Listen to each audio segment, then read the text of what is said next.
오늘 우리에게 주신 하나님 말씀 함께 보시겠습니다.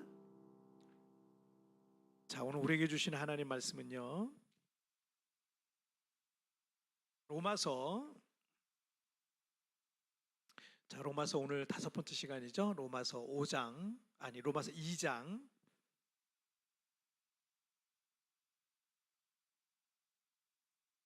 로마서 2장 12절부터 16절까지의 말씀. 로마서 2장 12절부터 16절까지의 말씀. 로마서 2장 12절부터 16절까지의 말씀. 우리 한 절씩 교독할 때 제가 12절 말씀 먼저 봉독해 올리겠습니다. 무릇 율법 없이 범죄한 자는 또한 율법 없이 망하고, 무릇 율법이 있고 범죄한 자는 율법으로 말미암아 심판을 받으리라.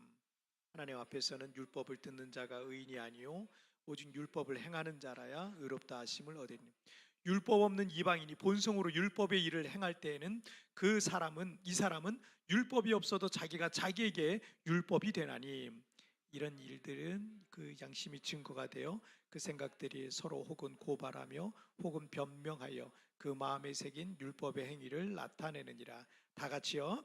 곧 나의 복음에 이른 바와 같이 하나님이 예수 그리스도로 말미암아 사람들의 은밀한 것을 심판하시는 그 날이라. 아멘. 오늘 말씀 제목 함께 읽겠습니다. 시작. 어떤 죄가 벌을 받는가. 다시 한번 시작. 어떤 죄가 벌을 받는가. 지난 주간에 그 황당한 소식을 하나 좀 접했어요. 종종 있는 일들이긴 하지만, 그 파출소에 잡혀온 14살짜리 중학생이 수갑을 찬 상태로 막 쌍욕을 경찰관한테 막 쌍욕을 하면서 이거 풀어달라고, 수갑 이거 풀어달라고, 맞짱 한번 뜨자고 막 이런 식으로 막. 그리고는 그것까지 해도 괜찮아. 근데 경찰관을 발로 막 걷어 차는 거예요. 계속 발로 차는 거예요. 근데 그걸 보면서 경찰관은 얘를 어떻게 못하는 거예요. 가만히 좀 있으라. 야, 가만히 좀 있어. 막 이렇게만 얘기할 뿐이지 그 이상 어떤 제재를 못하는, 할 수가 없는 그런 모습을 뉴스에 나오더라고요. 심지어 그 소년의 부모는 이 학생 수갑 채웠다고 이거 아동학대라고 경찰을 고발한다는 거예요. 경찰을. 인권이라는 것이 악용되는 사례가 종종 있어요. 지금 우리 사회는, 우리 대한민국 사회는 사실은 점점 병들어가고 있는 걸 볼 수가 있습니다. 편의점에서 어떤 중학생은 자기 촉법소년이니까 막 난동을 피는데, 때려보라고 나 촉법소년이니까 때려보라고 막 이런 식으로 난동을 피고 14살짜리 이 딸이 마약을 해서 거리를 막 비틀거리며 막 쓰러지기도 하고, 그래서 막 시민들이 막 신고를 합니다. 여기 이 중학생들 같아 보이는데 애가 막 마약을 한 것 같다고 비틀비틀거리면서 술 냄새는 안 나는데 비틀비틀하면서 애가 막 길거리에 누워 있고 막 이런다고. 이런 신고들이 지금 막 들어가고 있습니다. 중학생들 여럿이 모여서 막 마약을 막 사가지고요, 마약을 투약하기도 하고. 지금 이런 사회에서 우리 자녀들을 어떻게 지금 안심하고 지금 밖으로 내보낼 수 있을지, 우리나라가 언제 이렇게 돼버렸는지 모르겠어요. 정말 몇 년 전에 우리나라가 마약이 지금 굉장히 지금 심각하다라는 얘기가 무슨 어떤 법무부 장관 얘기로 이렇게 계속 얘기가 나오더라고요. 그래서 우리는 제 피부에 잘 안 와닿아가지고 잘 몰랐는데, 지금 굉장히 지금 요 몇 년 사이에 굉장히 심각한 상황까지 지금 이르렀고, 마약을 한 2, 3만 원만 주면 마약을 살 수 있대요. 그렇게 되니까 아이들이 그냥 피자 깎아주고 그냥 마약을 사서 정말 그렇게 먹고 이런 지금 지경에 우리나라가 지금 처해 있다고 합니다. 우리 사회의 이 촉법소년 문제가 좀 심각한데, 형법 제9조에 보니까 14세 되지 아니한 자의 행위는 벌하지 아니한다 라는 이 법률 때문에 그래요. 만 14살이 안 된 범법은 이거 벌하지 않는다. 어리니까 어떤 범죄를 저질러도 처벌이 안 되는 겁니다. 아까 막 경찰관 발로 차고 막 이렇게 막 난동핀 친구 있잖아요. 그냥 훈방 조치됐어요. 부모가 와서 그냥 데려갔어요. 이게 끝이야. 그러니까 걔는 또 가서 또 그런 짓을 그냥 마음대로 그냥 막 하고 돌아다니는 거예요. 이런 법 때문에 어쨌든 범죄를 저질러도 지금 처벌이 안 됩니다. 그래서 이걸 악용하는 이 촉법소년들이 지금 계속 더 늘어나고 있다 그래요. 앞으로 이 촉법소년 그 연령을 10살 이하로 내린다는 그 법령 개정을 지금 추진을 하고 있으니까 이게 좀 빨리 좀 됐으면 좋겠어요. 14살, 만 14살이면 중학교 2학년이잖아요. 그죠? 그러니까 이거 빨리 이거는 좀 개정이 좀 돼야 된다. 굉장히 오래전부터 중2가 제일 무섭다고, 그죠? 중2가 제일 무섭다고 그러잖아요. 그리고 중2는 그냥 외계인이다, 보통 이렇게 얘기를 많이 해요. 저희 굉장히 특이하다, 이런 얘기를 많이 해요. 인간의 법은 어쨌든 이렇게 허점이 많이 있을 수 있습니다. 폭행을 하고, 심지어 경찰관을 폭행을 하고, 자동차를 훔치고, 마약을 하기까지 하는데 촉법소년이란 이유로 처벌을 하지 않는 이 허점이죠. 이런 소년범뿐만 아니라 우리 사회는 어떤 사람들은 분명히 어떤 범죄가 있는데 그 범죄를 피해가기도 하죠. 그 법을 교묘하게 피해가는 사람들이 분명히 범법자인데 그걸 피해가고 있는 거죠. 또 인간적인 판단으로 우리가 큰 죄와 작은 죄라는 것을 우리 구분을 할 수 있을 겁니다. 물론 이제 사람을 죽인 죄와 빵을 훔친 죄가 같을 수는 없을 겁니다. 그리고 어떤 죄는 처벌을 하기도 하고, 또 어떤 죄의 경우는 또 처벌을 하지 않는 그런 경우도 있죠. 또한 들킨 죄는 처벌을 하고, 깜짝같이 속인 죄는 처벌을 안 받고 있기도 하죠. 그런데 사람의 눈은 속일 수 있고 감출 수 있겠지만, 여러분, 하나님의 눈을 피할 수 있는 사람은 아무도 없을 겁니다. 하지만 하나님께서 모든 실수와 잘못을 다 처벌하실까요? 사람들이 다 잘못하면 다 처벌하실 거예요? 아니면 어떤 죄는 처벌하고 어떤 죄에 대해서는 자비를 베푸실까요? 자, 우리 첫 번째 주제부터 한번 볼까요? 함께 읽겠습니다. 시작. 모르고 지은 죄. 다시 한번 시작. 모르고 지은 죄. 우리가 살아가다 보면 죄가 죄인 줄도 모르고 짓는 죄가 있을 수 있어요. 그러면 이렇게 모르고 지은 죄의 경우 하나님께서 우리를 벌하실까라는 그런 질문입니다. 자, 12절 말씀을 한번 보실까요? 12절 읽겠습니다. 시작. 무릇 율법 없이 범죄한 자는 또한 율법 없이 망하고, 무릇 율법이 있고 범죄하는 자는 율법으로 말미암아 심판을 받으리라. 자, 이 구절을 통해서 우리가 알 수 있는 것 첫 번째는, 무릇 율법 없이 범죄한 자는 율법 없이 망한다라는 내용인데, 이 말씀은 쉽게 말해서 이거예요. 우리가 모르는 죄, 하나님을 모르는 사람, 또 율법을 모르는 사람, 우리가 모르고 지은 죄도 그 죄로 말미암아 벌을 받게 될 것이다. 모르고 지은 죄도 죄다라는 얘기예요. 자, 왜냐하면 14절 말씀을 한번 읽을게요. 시작. 율법 없는 이방인의 본성으로 율법의 일을 행할 때에는 이 사람은 율법이 없어도 자기가 자기에게 율법이 되나니. 자, 율법이라는 것은 하나님의 말씀이잖아요. 근데 전 세계 모든 사람들이 다 성경을 다 알고 있는 게 아니잖아요. 복음을 듣지 못한 사람들도 아직 많이 있습니다. 그런데 이 구절을 보면 이방인의 본성으로 율법의 일을 행할 때는, 이런 표현이 나와요. 이방인의 본성으로 율법의 일을 행할 때는. 자, 본성이 비교적 착한 사람이 있잖아요. 있어요. 그냥 타고나게 착한 사람이 있습니다. 물론 성장 과정에서 그렇게 훈련된 사람도 있겠지만 타고나게 그냥 착한 사람도 있고 비교적 양심적인 사람들도 있어요. 그렇게 사는 사람이 있습니다. 그래서 자기도 모르게 그 비교적 착한 본성으로 하나님의 말씀대로 살아가는 거예요. 교회를 안 다녀요. 하나님을 몰라요. 그런데 이 사람은 착해요, 그냥.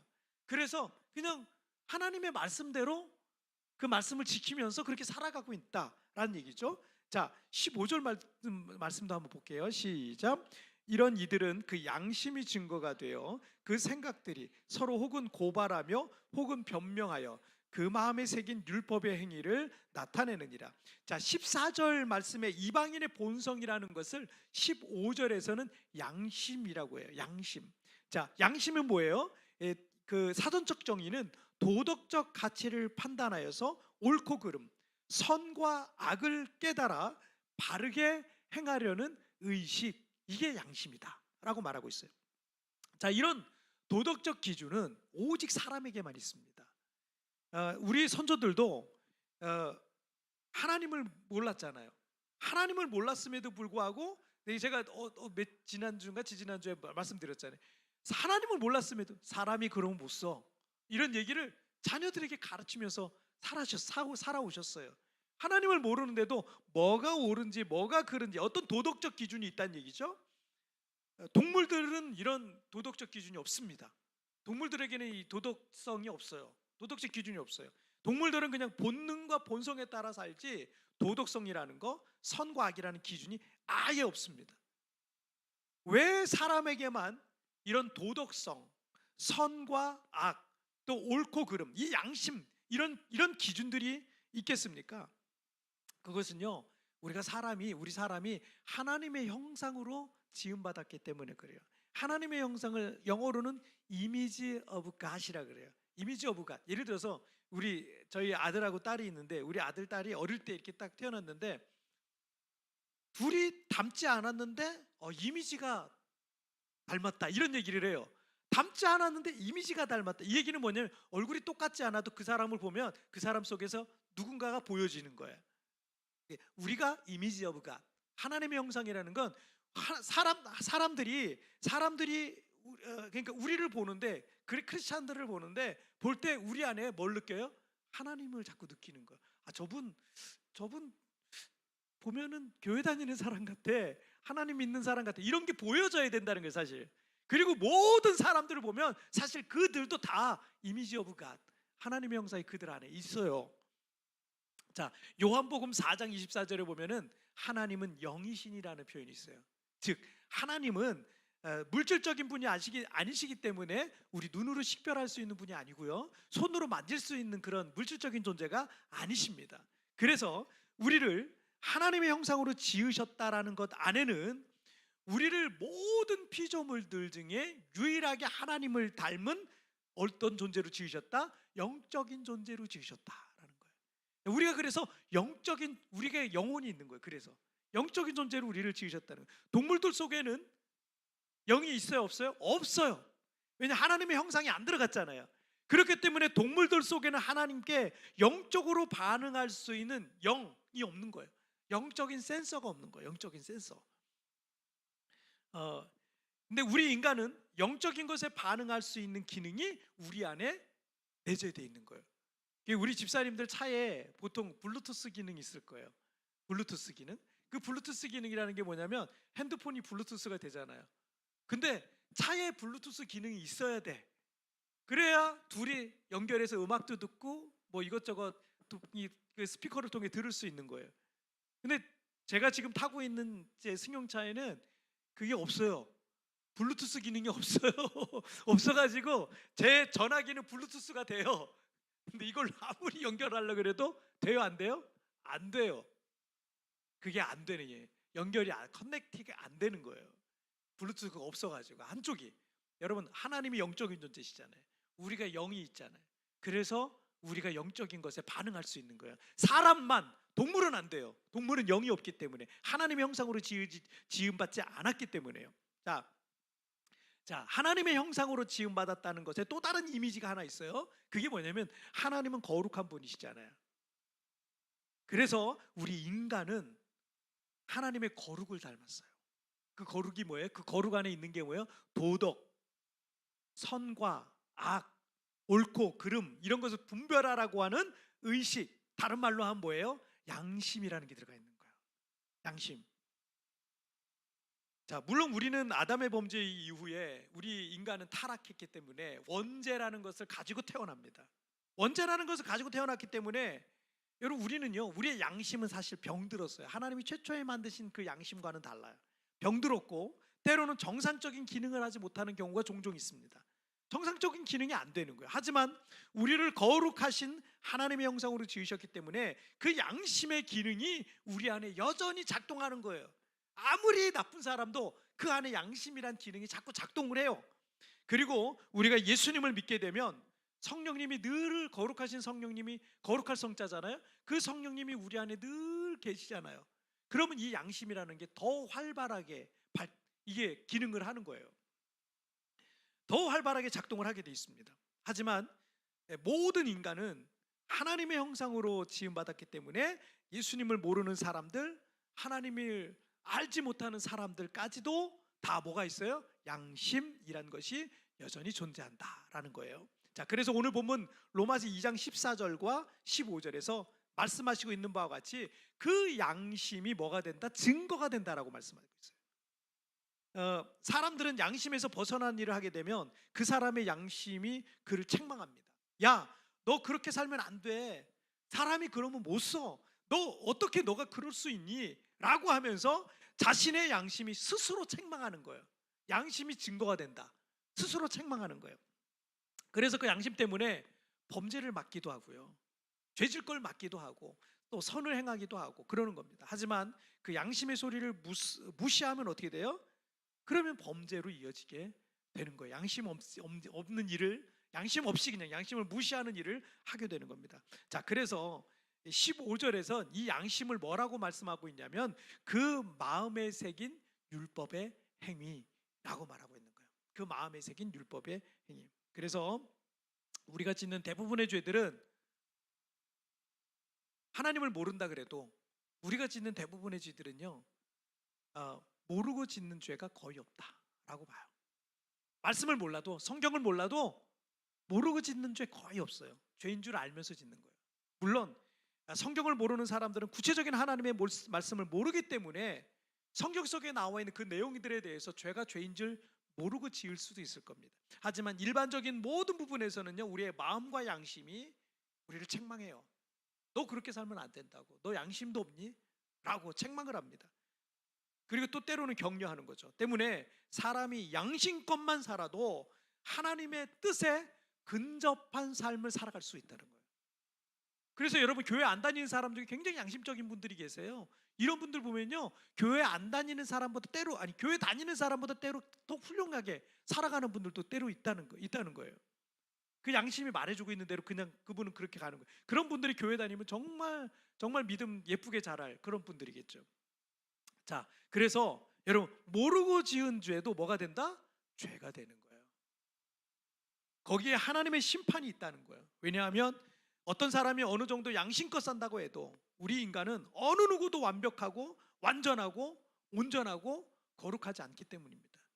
그렇기 때문에 우리는 죄를 짓고 사는 거예요. 그래서 결국 공의로운 하나님 앞에서 반드시 벌을 받게 되어 있다라는 거죠. 자, 하지만 모르고 짓는 죄에 대한 하나님의 은총이 하나 있어요. 모르고 짓는 죄에 대한 하나님의 은총이 하나 있어요. 디모데전서 1장 13절 말씀 읽겠습니다. 시작. 내가 전에는 비방자요 박해자요 폭행자였으나 도리어 긍휼을 입은 것은 내가 믿지 아니할 때 알지 못하고 행하였음이라. 자, 바울 사도가 과거 자신이 예수님을 알지 못했을 때 교회와 그리스도인들을 비방하고 조롱하고 박해하고 폭행했었지만 그거는 뭐예요? 자신이 믿지 아니할 때 알지 못하고 행했다. 믿지 아니할 때 알지 못하고 행하였다라고 말하고 있어요. 그래서 그렇기 때문에 도리어 하나님의 뭐를 입었다? 긍휼하심을 입었다. 불쌍히 여김을 입었다라는 거예요. 자, 그리고 누가복음 23장 34절 읽겠습니다. 시작. 아버지 저들을 사하여 주옵소서 자기들이 하는 것을 알지 못함이니이다. 아멘. 예수님께서 십자가에 달려 돌아가실 때 자신을 고발하고 폭행하고 모욕을 주고 조롱하고 십자가에 처형한 유대인들과 그 로마인들을 위해서 예수님이 십자가 위에 달린 상태로 기도를 해주시는 거예요. 기도하시는 거예요. 어떻게 기도해요? 저들은 자기들이 하는 짓이 얼마나 큰 죄인지 알지 못합니다. 저들을 불쌍히 여기시고 저들의 죄를 사하여 주옵소서라고 기도해 주시는 거예요. 분명 모르고 지은 죄고 하나님의 심판을 받겠지만 사도 바울의 고백과 또 예수님의 기도를 보면 그래도 하나님의 긍휼하심을 받을 수 있다. 하나님이 불쌍히 여기신다라는 얘기예요. 며칠 전에 한국에서 우리 교회 온라인 예배 참여하시는 한 성도님께서 저에게 긴 카톡을 좀 보내셨어요. 아주 굉장히 긴 카톡을 보내셨는데 이 자매님은 교회를 다녀본 적이 없으세요. 그리고 당연히 기독교 신앙도 없었는데 코로나 기간에 아기를 임신하게 되면서 누군가의 권유와 전도가 전혀 없었대요. 전혀 없었는데 마음속에 예수님을 믿고자 하는 마음이 생긴 거예요. 기적이죠. 그냥 여러분 교회를 다녀본 적이 없는 분이세요. 나이가 어느 정도 있는데도 교회를 다녀본 적이 없어요. 근데 아기를 임신하면서 예수님을 믿고자 하는 예수님이 갑자기 믿어지더래요. 하나님이 믿어지더래요. 놀랍죠. 기적입니다. 사실 정말 기적이에요. 더더구나 이 코로나 기간에 여러분 한국 교회가 얼마나 욕을 많이 먹었습니까? 얼마나 사회의 어떤 비방거리가 됐어요. 얼마나 이 교회에 대해서 비난이 거세게 일어났습니까? 한국은 전도하기가 너무 어렵대요. 교회 전도하기가 너무 어려운 상황이 됐대요. 이 믿음이라는 건요, 내가 믿어보려고 해도 안 믿어질 때는 어쩔 수가 없어요. 안 믿어지는데 어떻게 해요? 안 믿어져요. 그래서 여러분, 믿음이라는 거는 성경에 의하면 하나님의 선물이라 그래요. 그냥 주시는 거예요. 그냥 주시는 거예요. 내가 가지려고 해서 가져지는 게 아니에요. 근데 하나님께서 이 자매님 가정을 사랑하셔서, 그리고 불쌍히 여기셔서 믿음을 선물로 주셨어요. 선물로. 누가 전도한 게 아니에요. 그냥 교회를 다녀본 적도 없는데 선물로 주셨어요. 남편분은 모태신앙이었대요. 그런데 청년기 이후에 믿음이 약해져서 신앙생활을 굉장히 오랫동안 쉬었던 거예요. 오랫동안 쉬었고, 이 자매님과 함께 하나님을 향한, 이 자매님이 믿음을 가지면서 하나님을 향한 믿음이 되살아나는 놀라운 기적을 이 형제님도 같이 경험을 하신 거예요. 그런데 교회를 다녀본 적이 없으니까 이 자매님이 무엇부터 어떻게 신앙생활을 시작해야 될지 몰라서 막 계속 방황을 했대요. 어떻게 해야 되는지 몰라가지고 옆에서 안내해 주는 사람도 아무도 없고 방황을 했대요. 그런데 이 작은 불씨처럼 마음에 생겼던 그 믿음이 어느 순간 점점 그 믿음의 불꽃이 사라지는 것 같은 그런 느낌이 자꾸 들고 있을 때, 친구가 우리 교회 유튜브 온라인 채널을 알려줬대요. 그래서 우리 교회 2022년 1월 첫날부터 지금까지 온라인을 통해서 하나님에 대한 이 믿음과 사랑을 점점 지금 키워나가고 있으시다는 거예요. 편지로 간증하신 내용 중에 일부를 우리 성도님들에게 제가 잠시 소개를 해드리자면, 함께 은혜 받기 위해서 이런 내용이에요. 전 아직 제대로 믿된 믿음이 무엇인지 하나님의 말씀도 다 이해하지 못하고 교회에서 사용하는 단어들도 어렵고 생소합니다. 하지만 하나님이 계시다는 걸 너무나 알게 되었고, 늘 합리화하며 하나님을 부정하고 믿음이 없이 늘 텅 빈 마음으로 아무리 채우려 해도 채워지지 않는 공허한 삶에 정말 말도 안 되게 마음의 충만함이 가득 채워지는 이러한 놀라운 경험도 하게 되었습니다. 저희 부부가 약해지고 믿음이 흔들릴 때마다 목사님의 설교 말씀을 들으면서 서로 감싸 안고 눈물을 흘리면서 깊은 반성과 다시 하나님에 대한 믿음과 사랑이 커지게 되었습니다. 정말 감사하다고 말씀 꼭 드리고 싶었습니다. 이런 내용이에요. 그 외에도 내용이 많은데, 하나님을 전혀 모르고 교회 다녀본 적도 없고 누가 권유하거나 강요하거나 전도한 것도 아닌데 어느 날 주 예수님을 마음에 영접하고 믿음을 갖게 된 겁니다. 믿음이라는 건 내가 믿으려고 갖고 싶다고 가질 수 있는 게 아니에요. 아무리 큰 돈을 줘도 살 수 없는 그런 거예요. 믿음은 그냥 하나님의 선물이에요. 그냥 하나님의 선물. 진정한 사랑은 조건 없이 사랑하는 것처럼 하나님께서 이 자매님을, 이 가정을 조건 없이 사랑하시고 또 불쌍히 여기셔서 이 가정을 찾아가시고, 심지어 태중에 있는 아이까지 태중에서부터 선택을 해버리셨어요. 여러분, 우리가 하나님을 몰라서 지은 죄, 우리가 무지해서 지은 죄도 있을 겁니다. 하지만 하나님께서 긍휼히 여기시는, 불쌍히 여기시는 은총이 있습니다. 우리 주 예수님께서도 아버지여 저들의 죄를 사하여 주옵소서, 저들은 자기들이 하는 일이 얼마나 큰 죄인지 모릅니다, 불쌍히 여기시고 구원해 주옵소서 라고 중보해 주시고 있습니다. 그리고 우리가 모르고 지은 죄까지도 우리가 마음으로 뉘우치고 그리고 참으로 하나님 앞에 회개하면 하나님께서는 눈과 같이 깨끗하게 씻어주실 줄 믿습니다. 자, 우리 두 번째 주제 보실까요? 함께 읽겠습니다. 시작. 알면서 지은 죄. 다시 한번 시작. 알면서 지은 죄. 죄가 죄인 줄 모르고 짓는 죄는 하나님께로부터 불쌍히 여김이라도 받겠지만, 죄인 줄 너무나 잘 알아요. 사랑하라라고 말씀하셨기 때문에 사랑해야 되는지 알겠는데 너무너무 미운 사람이 있을 수 있잖아요. 죄가 죄인 줄 알면서도 짓는 죄는요, 더 큰 죄가 아니겠습니까? 왜냐하면 그 죄의 잘못이 있죠. 근데 그리고 그 죄를 진 거예요. 근데 그 죄를 금하신 하나님의 명령을 멸시한 거예요. 하나님까지도 멸시하는 죄가 더해지는 거예요. 자, 12절 말씀 다시 한번 읽어볼게요. 시작. 무릇 율법 없이 범죄하는 자는 또한 율법 없이 망하고 무릇 율법이 있고 범죄한 자는 율법으로 말미암아 심판을 받으리라. 자, 하반절에서 무릇 율법이 있고 범죄한 자는 율법으로 말미암아 심판을 받으리라라고 하셨어요. 제가 막탄 섬에 신방을 갔다가 오는데 세부로 다시 돌아올 때 막탄에서 세부로 이렇게 들어올 때 올드 브릿지를 타는데 이 올드 브릿지를 타려고 우회전을 막 했는데 경찰이 딱 붙잡더라고요. 경찰이 붙잡았어요. 그래서 아니 왜 그러느냐 그랬더니 경찰이 당신 우회전 신호 위반을 했다는 거예요. 신호가 어딨냐? 그랬더니 나 신호 못 봤다. 신호가 있는지도 몰랐다. 우회전 신호라는 게 있냐? 이렇게 얘기했어요. 그랬더니 보여주면서 여기 신호 있다. 너 신호 위반했다. 그러는 거예요. 그래서 제가 아이고 내가 정말 잘못했다. 우회전 신호가 있는지 몰랐다. 정말 미안하다. 범칙금 티켓 끊어라. 줘라. 티켓 줘라. 내가 돈 내겠다. 이랬어요. 그랬더니 그 교통경찰이 하는 말이 몰랐으니까 이번엔 봐주겠다고. 그냥 가라고. 다음에는 꼭 지키라고. 이러는 거예요. 이런 경찰 내가 처음 만나봤어요. 돈 뜯어내는 경찰들은 내가 몇 번 만났는데 돈 달라고 하는 경찰들은 만났는데 그걸 보내주더라고요. 그래서 그 돈 달라고 하는 경찰들한테 제가 티켓 끊어라. 내가 이러거든요. 끊어라. 왜 뭘 그냥 또 티켓 끊어라. 돈 내겠다 이러는데 어쨌든 필리핀에서 이렇게 젠틀한 교통경찰을 제가 처음 만나봤어요. 제가 알면서도 고의로 그렇게 법을 위반했다면 그리고 교통경찰도 그걸 눈치챘다면 저에게 은혜를 베풀지 않아요. 저 못된 놈 하면서 더 번칙금을 매겼겠죠. 앞에서 말씀드렸던 것처럼 모르고 짓는 죄에 대해서 제가 그 경찰관한테 은혜를 입은 거예요. 설교 서론에서 말씀드렸던 촉법 소년법이 왜 안 필요하겠습니까?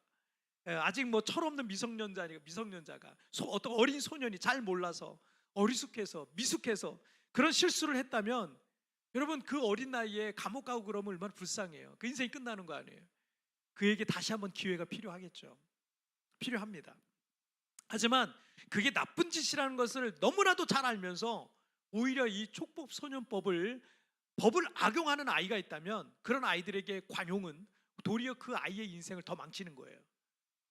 그 아이는 장차 사회를 더 어지럽게 만들 또 누군가를 해치거나 누군가를 죽이거나 그런 잠재적 범죄자 하나를 더 키우는 그런 게 되는 거예요. 그러니 그게 좋은 게 아니죠. 여러분 우리의 머리카락 수까지 세시는 우리의 모든 것을 다 아시는 하나님께서 우리가 계산하고 우리가 머리 쓰고 알면서도 짓는 죄를 모르시겠습니까? 그대로 계속 관용을 베풀면 잠재적 범죄자 하나를 만드는 건데 그냥 그대로 내두시겠습니까? 벌하시지? 여러분 13절 말씀을 한번 보실까요? 시작. 하나님 앞에서는 율법을 듣는 자가 의인이 아니요 오직 율법을 행하는 자라야 의롭다 하심을 얻으리니. 아멘. 1세기에 살았던 이스라엘 사람들처럼 유대인이라는 타이틀이 천국 입장권이 될 수 없다라는 겁니다. 하나님의 말씀을 많이 알고 있는 게 의로움의 기준이 될 수 없는 거예요. 얼마나 말씀을 많이 알고 있느냐보다 얼마나 그 말씀에 순종하며 살고 있느냐가 더 중요한 겁니다. 그것이 하나님께서 바라시는 성도의 삶인 거예요. 여러분 야고보서 2장 26절에 영혼 없는 몸이 죽은 것 같이 행함이 없는 믿음은 죽은 것이다 라고 말씀하셨어요. 머리로만 알고 있는 것, 입으로만 사랑을 말하면서 사랑하지 않는 죄, 찬양할 때는 거룩을 노래하면서 방탕한 삶을 사는 죄, 하나님을 사랑한다 말하면서 여전히 세상을 사랑하고 돈을 더 사랑하는 죄. 여러분 우리의 믿음은 행함과 함께 일하고 있습니까?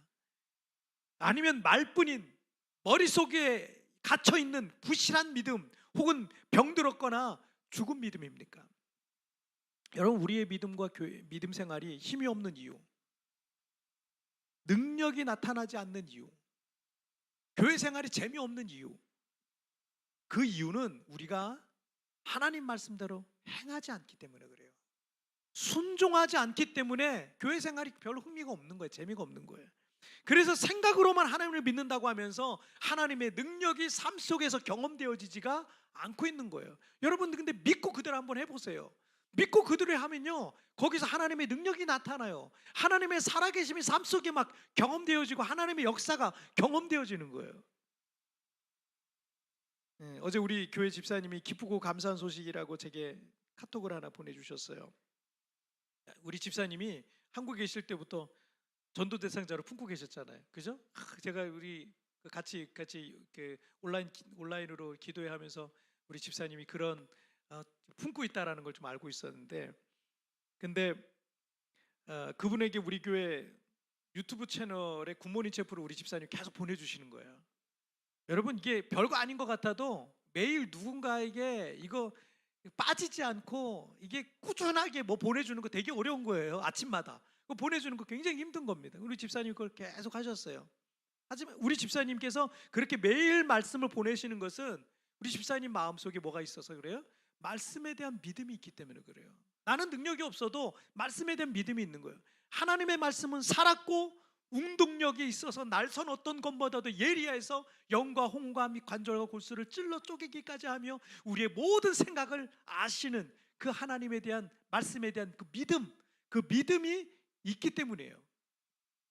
나는 다만 이렇게 링크를 보내는 것뿐이지만 이 말씀 속에 하나님이 반드시 살아서 역사하실 것이라는 그 믿음을 우리 집사님이 계속 붙들고 있는 거예요.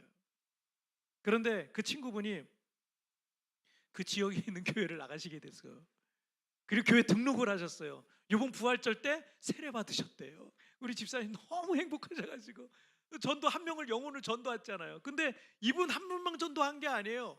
이분이 이번에 부활절 세례 받았는데 이분이 그 굿모닝 체프를 받으면 이 고3 딸아이가 있는데 이 딸아이 그 학교 데려다 주면서 맨날 같이 채플 틀어놓고 같이 들으면서 간 거예요. 어느 날 이 딸아이도 믿음을 갖게 된 거예요. 대학을 갔어요. 대학을 갔는데 기숙사 들어갔는데 엄마가 그 채플 링크 안 보내주잖아요. 엄마 왜 안 보내냐고 그거. 거기서 믿음 생활 잘하고 있대요. 딸도. 또 한 명 전도한 거예요. 또 한 명 전도했어요. 그뿐만이 아니에요. 그 친구분이 자기가 좋으니까 다른 사람한테 또 링크를 또 보낸 거예요. 링크를 보냈는데 그 링크 보내고 있는 사람들 중에서 두 사람이 그 교회에 등록해서 가지고 그 교회 출석을 하고 있대요. 두 명을 또 전도한 거예요, 그분이. 여러분, 이게 얼마나 놀라운 일입니까? 그 링크를 받은 분들은 또 다른 분들에게 또 링크를 또 보내고 있대요. 또 보내고 있고. 그분이 그랬대요. 굿모닝 채플의 영향력이 어마어마하다고. 그분은 지금 거기서 경험하고 있는 거예요. 그게 어마어마하다고 우리 집사님께 너무 감사하다고 연락을 주셨다는 거예요. 이게 얼마나 감사한 일입니까? 저도 지칠 때가 있는데 이거 언제까지 해야 되지? 지칠 때가 있는데 계속 해야 되겠어요. 이게 한 영혼이 구원받는데 한 영혼이 아니에요. 여러 영혼들이 구원받고 있는데 제가 그런 내용들을 종종 봤거든요. 그 굿모닝 채플을 통해서 예수님 믿게 됐다고 이런 분들이 종종 있어요. 너무 감사해요. 여러분 믿고 순종해 보세요. 하나님께서 여러분의 삶 속에 살아서 역사하시는 것을 경험하게 될 것입니다. 머리로만 알고 있는 교회 생활은 어떤 능력도 안 나타나요. 지식으로만 알고 있는 교회 생활은 어떤 능력도 안 나타나요. 하지만 믿고 그대로 순종하고 믿는 바를 행동으로 옮겨 보십시오. 우리의 삶 속에 하나님의 살아계심이 경험되어지게 될 줄 믿습니다.